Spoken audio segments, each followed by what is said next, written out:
Bonjour, nous allons étudier ensemble la troisième sikha de la parasha de Emor de Chelek Chaf Bet de l'Écouter Sichot.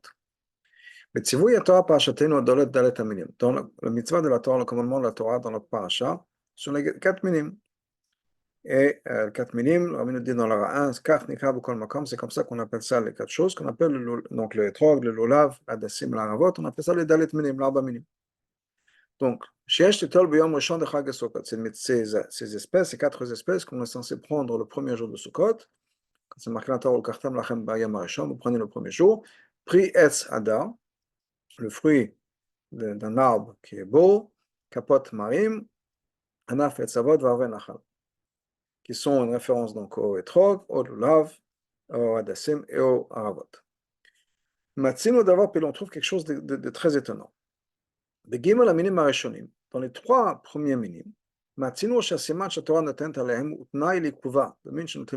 voit que le signe, le siman que la Torah nous donne, c'est de savoir quelle est cette espèce-là, est quelque chose qui est me'akev, que si ce signe-là n'est pas mis en place, n'est pas présent, on ne fait pas la mitzvah.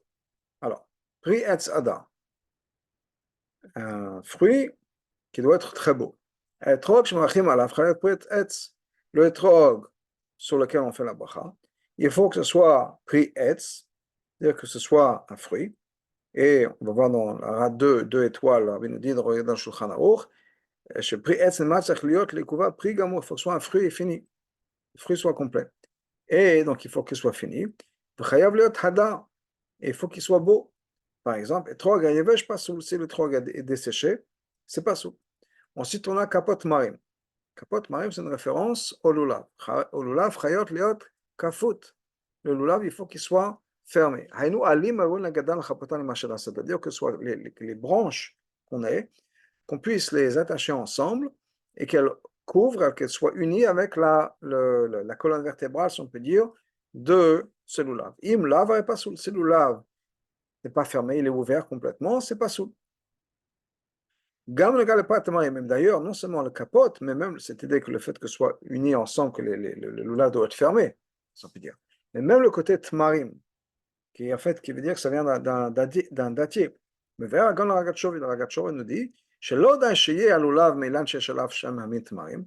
ça ne suffit pas que le lulav soit une branche d'un arbre qui est un dattier, cette espèce-là. Il faut que l'arbre duquel on prenne le lulav soit un arbre qui fasse des dates, soit un arbre qui ait des dates. Basé sur ça, le Ragatchov explique ce que le Chazal nous dit, que sur les quatre espèces qu'on a, deux font des fruits. Il y en a trois. Pourquoi? Parce que les hadassim aussi ont des fruits. Ils ont des espèces de raisins qui sont on appelle ça des raisins. Donc il y a ça. Et là, mais la raison pour laquelle il n'y en a que deux et pas trois, parce que dans le lulav, il faut que ce soit dekel chaussette marim. Dans le lulav, il faut qu'effectivement cet arbre-là, le dattier, fasse des dates. Im nata degel etzim, pas sur le lulav. Et si on a planté un dattier uniquement pour le bois, pas pour les dates, il n'est pas souple pour le lulav. Par contre, pour la dasim, on n'est pas obligé d'avoir une branche d'adassim qui provient d'un arbre qui fait des fruits. Et d'ailleurs, dans le numéro 10, le rabbin nous dit, au contraire, c'est mieux de ne pas avoir. S'il y a trop de ce petits raisins-là, c'est pas saoul. Donc, c'est mieux sans. Donc, en tout cas, cette idée-là, c'est que c'est important que Kapot Marim, il y ait ce détail de Tmarim aussi. C'est ça le point de ce que le rabbin nous rajoute. Ensuite, on a la troisième espèce, Anaf et Avot. Hadas chayav liot avot, ou avot. Le hadas doit être tressé, c'est-à-dire tlata bechatkina. Il faut qu'il y ait trois feuilles au même niveau. Imlav pasoul, s'il n'y a pas ça, c'est pasoul. Il faut que ce soit comme une tresse. Donc, ce etz avot, il y a effectivement cette idée-là, qu'il faut que ce soit tressé. Donc, les trois, on a besoin d'avoir exactement les détails tels qu'ils sont marqués dans la Torah, on a besoin de les avoir. Et si ce n'est pas présent, ce n'est pas caché. Par contre, la quatrième espèce, même si dans la Torah on nous donne un siman, C'est quoi? Arve Nachal, soit des feuilles de saule, mais Nachal, qu'il faut que ça pousse par une rivière. Comme on dit, chez le Baal Kshera. Mais la halakha est malgré tout que si le sol floral n'a pas poussé à côté d'une rivière, c'est kasher. C'est-à-dire que si la est une espèce qui de manière générale pousse à côté d'une rivière, c'est kasher. Même si cet arava n'a pas poussé à côté d'une rivière, c'est kasher. On a besoin de comprendre. Quelle différence entre l'aravot des autres trois espèces? Que le siman d'aravot, c'est uniquement pour l'espèce de manière générale, et pas pour l'arava sur laquelle on fait la mitzvah bepoel. Encore une fois, pour les autres, non. On n'a pas dit n'importe quel étrog est kasher. Il faut que cet étrog soit kasher. Les capotes marines, encore plus d'après la Gatchover, il ne faut pas juste que ce soit d'un palmier, il faut que ce soit d'un dattier, il faut que d'après la Gatchover, en plus, ce dattier lui-même donne des dates. La même chose pour la dacive, il faut qu'il y en ait trois, avot qui soient tressés, c'est-à-dire trois au même niveau. S'il n'y en a que deux dans cette branche-là, ce n'est pas caché, même si de manière générale, on a pris le bon arbre. Et effectivement, dans la branche à droite, il y en a trois. Et je prends la branche à gauche, il n'y en a que deux, c'est la même espèce, le même arbre, tout. Cette branche-là n'est pas cachée. Pourquoi? Parce que c'est marqué que la branche doit être tressée. Pourquoi est-ce qu'Arve Nachal, c'est différent? Même si la haravot n'a pas poussé à côté de l'eau, ça marche.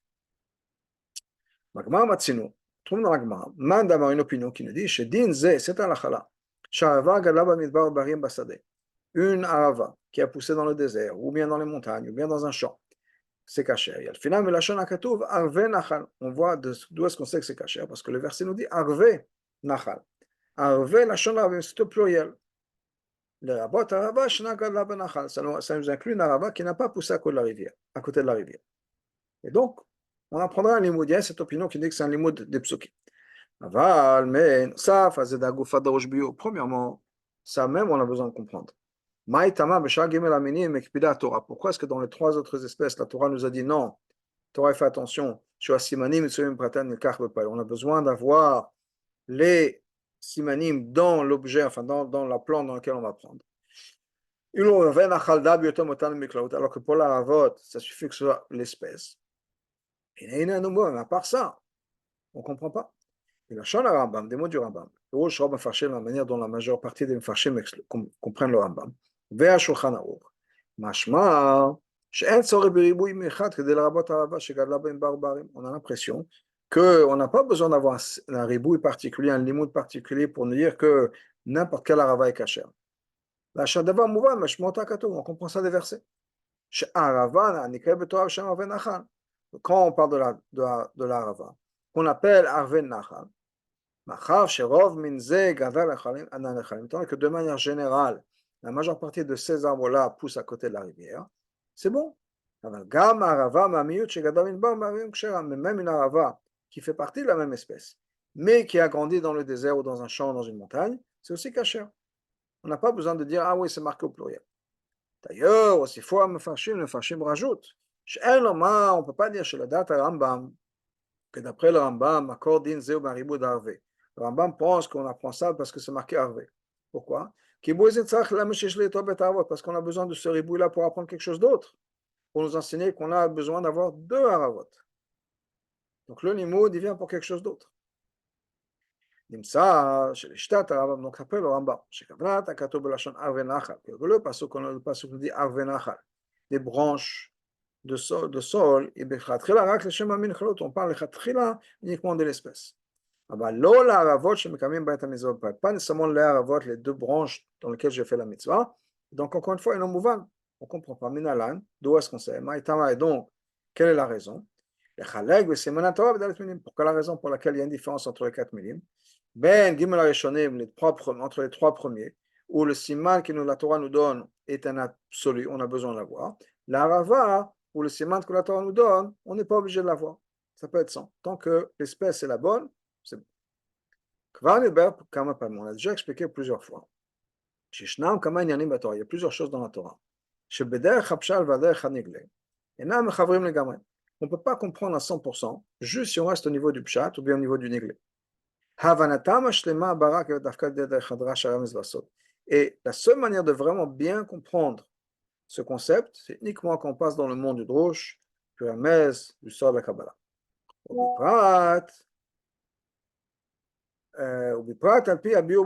En particulier quand c'est une explication qui vient avec la Torah, la Chassidut, ce que la Chassidut nous enseigne.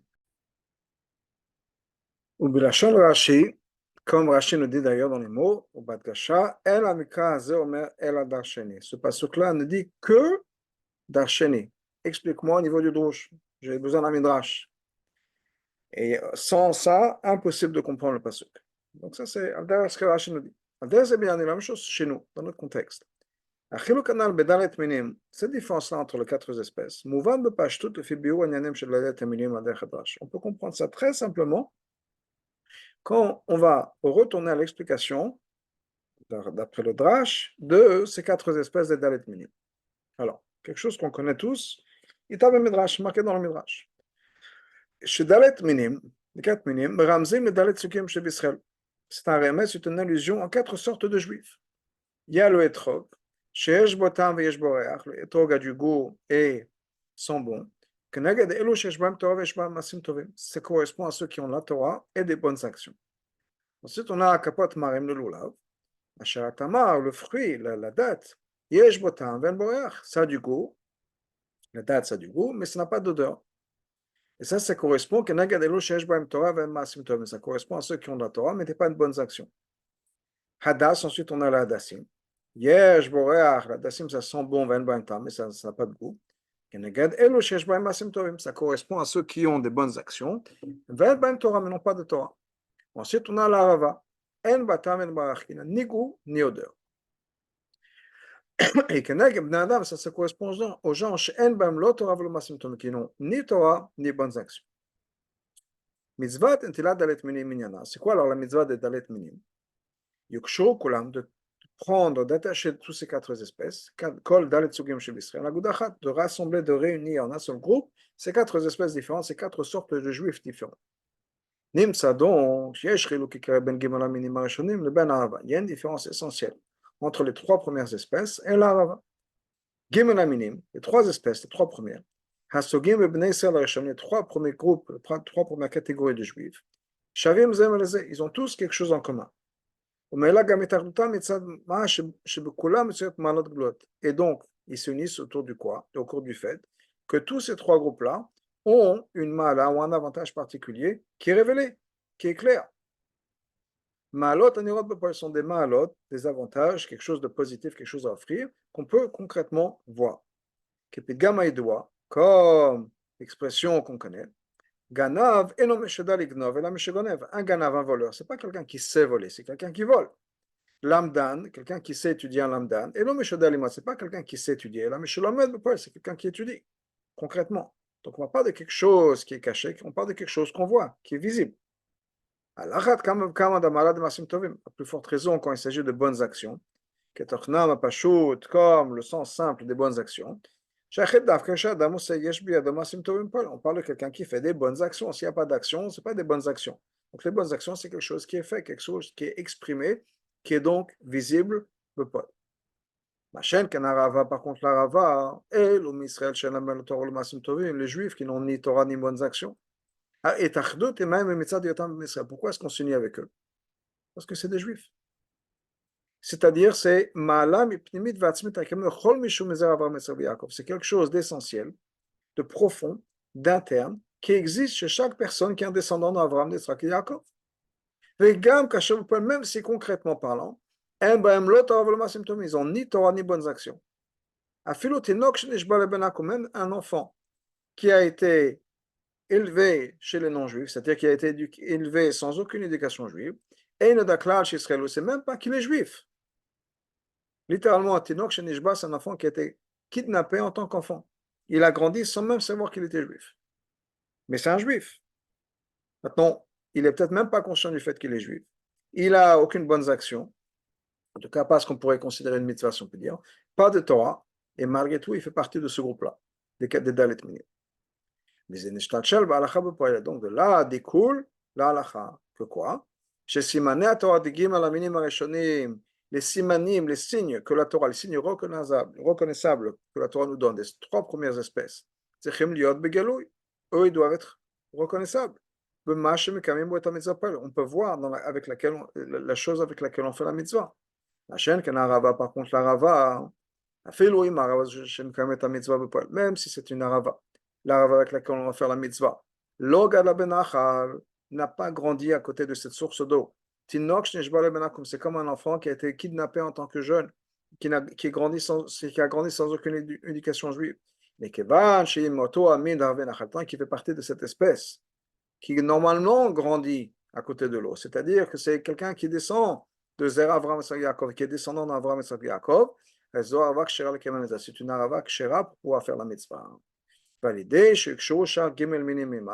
à partir du moment où on va rattacher les trois autres espèces, ça fait partie maintenant, et c'est un élément essentiel, et c'est comme ça qu'on fait la mitzvah des Dalet Minim.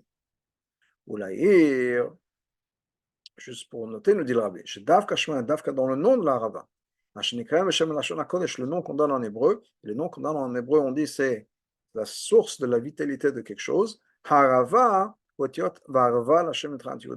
ça vient aussi mot de la douceur, quelque chose qui est doux, qui est agréable.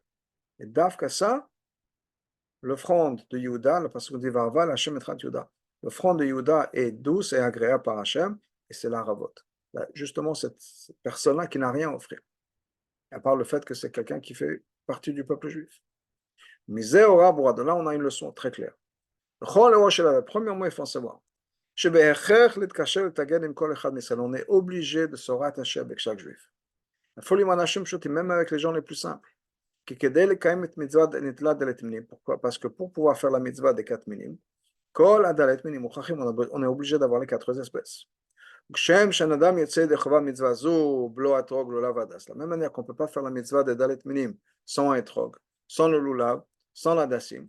De la même manière, on ne peut pas faire la mitzvah sans la ravot, qui sont la nashim pshutim, les gens simples. Au contraire, étant donné que la simplicité de ces gens-là simples dont on parle, et d'Afka, eux, c'est lié à la simplicité de l'essence même d'Hachem. C'est quelque chose qui est pur. Pur dans le sens, c'est pas composé. Il n'y a pas de. C'est l'essence même. La manière que chez un juif, l'essence même de juif, c'est le plus important. C'est pas combien de pages de Gemara il a appris, combien de mitzvot il a fait. Tout ça, c'est important. Mais il y a quelque chose d'essentiel, ce qu'on appelle le Piteliyid. C'est l'essence d'un juif lié avec l'essence d'Hachem. Comme ça, chez Dafka, l'idée de Kashrut, Dafka, quand on va se lier avec ces gens simples, c'est à ce moment-là qu'on peut se lier avec l'essence d'Hachem. Parce que l'essence d'Hachem n'est pas quelque chose qui peut être mesuré en action, en nombre de versets, de minutes étudiées ou de pages de Gemara étudiées. Il y a quelque chose d'encore plus profond, et la même chose l'Hachem, la même chose ces juifs-là, qui sont juifs, et qui est quelque chose qui dépasse complètement le confinement de quelque chose qui est visible et mesurable. Là, il y a une autre leçon. Il y a une différence essentielle entre la manière dont on se rattache avec ces trois premiers groupes, trois premières catégories de juifs, avec la manière dont on va se rattacher avec une personne simple. Une personne simple, encore une fois, dans le sens d'une personne qui n'a pas cette étude de la Torah, qui n'a pas ces mitzvot, et malgré tout, il y a quelque chose de profond parce que c'est quelqu'un qui est juif. Et ceux qui ont un lien avec des malotes qu'on peut voir, des avantages visibles, Torah Masim Tovim, Torah Masim Tovim, ils sont obligés d'avoir la Torah et les Masim Tovim de manière concrète. Ça ne suffit pas que monsieur un tel soit le descendant d'une grande famille de l'homme de gens qui étudient. Même que lui-même soit inscrit à la yeshiva. Ou même s'il a étudié la Torah, il y a un moment. Il faut qu'il ait maintenant le tam, c'est-à-dire la Torah. La même chose dans les Masim Tovim. Mais par contre, quand on va se rapprocher, connecter avec cette personne-là qui représente l'Arava, qui n'a pas besoin d'avoir la Masim Tovim, la Torah, son père, dans le sens où, pas qu'il n'a pas besoin, chaque juif a besoin. Mais pour l'instant, il n'a pas ça. Il n'y a pas de condition. On ne lui dit pas, d'abord, il faut que tu étudies la Torah. Tu dois faire des bonnes actions. Même pas de commencer à te ressentir comme un juif. Pourquoi? Parce que si tu lui dis d'abord tu dois avoir la Torah, ça devient un lulav, c'est plus l'arava. Si lui dit d'abord il faut avoir les bonnes actions, ça devient l'adassim, c'est plus une arava. L'arava, c'est l'arava. Justement, quelqu'un qui, tel quel, pour l'instant, je te rattache, je te connecte aux trois autres, tu fais partie du peuple juif à 100%, mais sans aucune condition.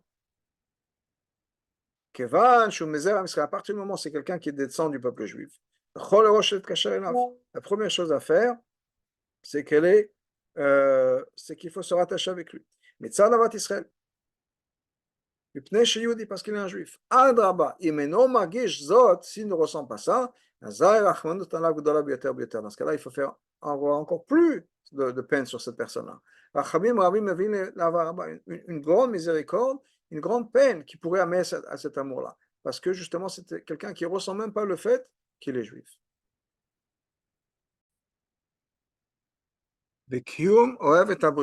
Quand on va accomplir ce qui est marqué dans la Mishnah de Pekavot, qu'on est Oev et Abriyot, il faut apprendre, il faut être parmi les élèves de Aaron, qui est Oev et Abriyot, qui aime les gens, mais vit les Demokava la Torah, ça nous amène à les rapprocher de la Torah, c'est-à-dire, sauf au bout du compte, la Torah, on pourra rapprocher et élever ces gens-là vers la Torah.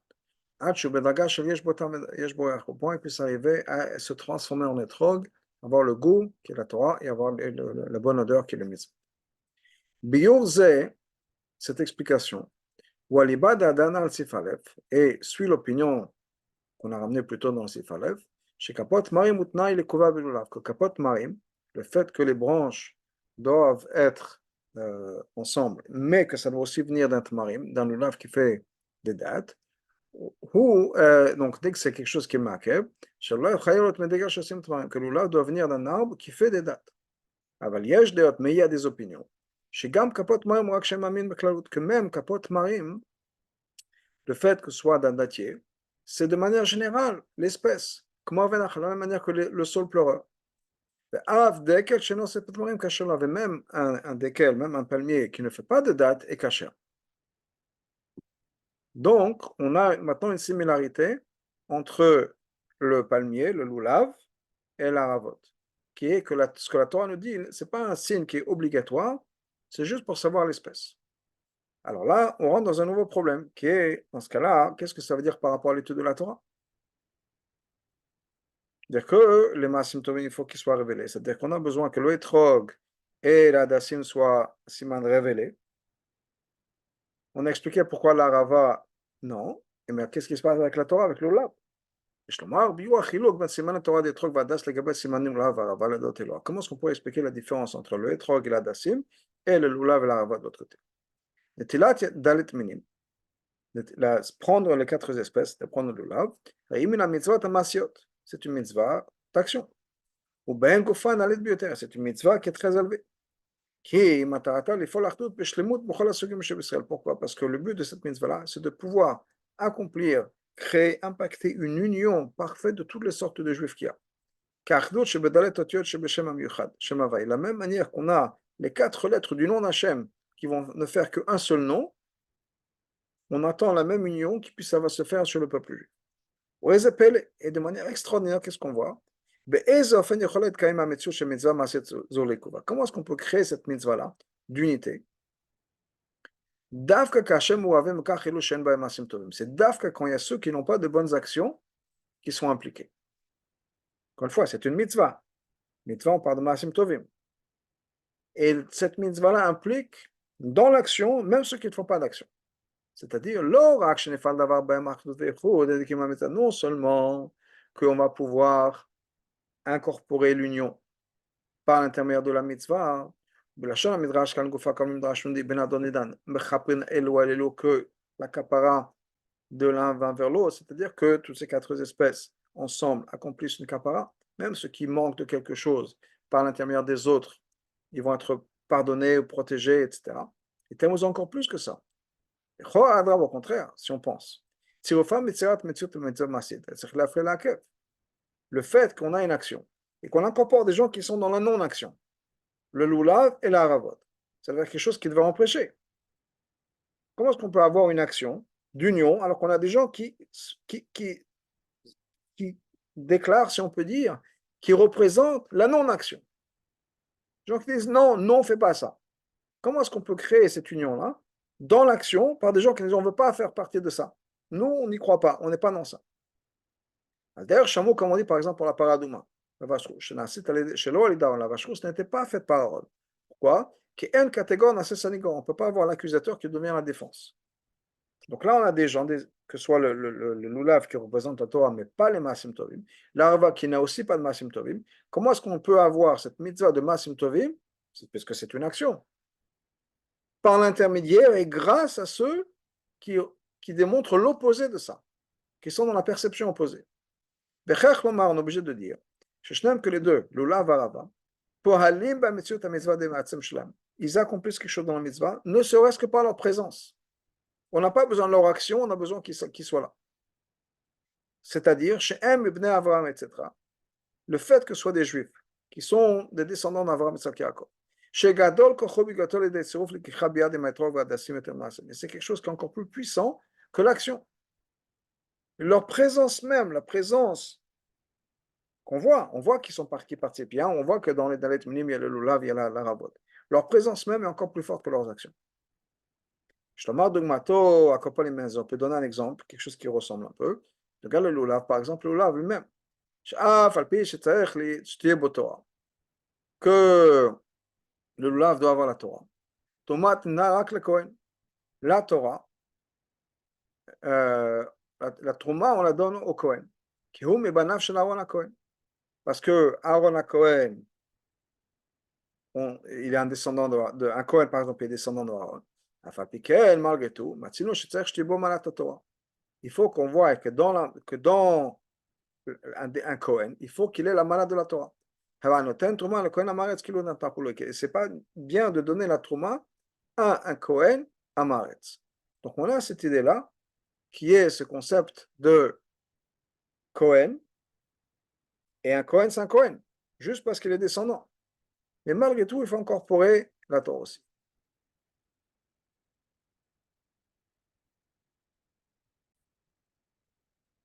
C'est-à-dire, ce que je pense que ça veut dire, ce que le rabbi exprime, c'est que, d'une certaine manière, l'Olaf, c'est comme l'Arava.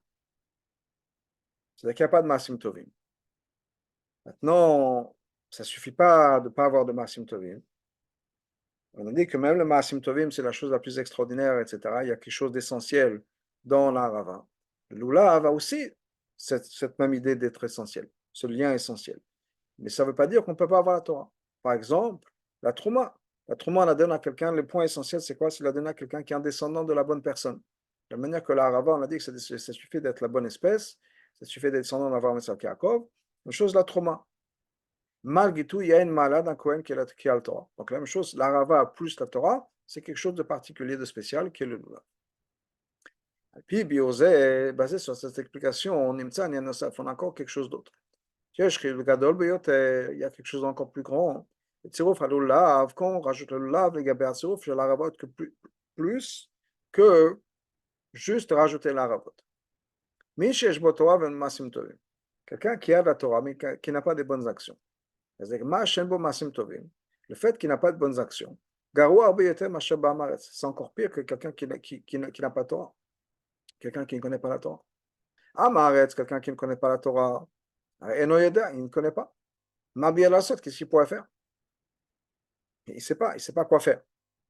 Donc, on ne peut pas lui en vouloir de ne pas faire. Mais quelqu'un qui a un Tamil Chacham, Shiyesh, Talmud, qui a la Torah.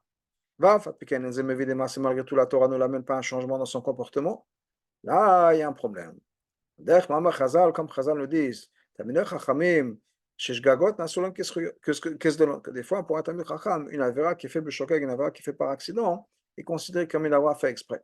Pourquoi? Parce qu'il est au courant, c'est quelqu'un qui connaît. Donc là, on a une autre leçon. Cette obligation qu'on a d'essayer de se rattacher, de se connecter avec chaque juif. Que tout le monde doit faire un seul groupe. Ce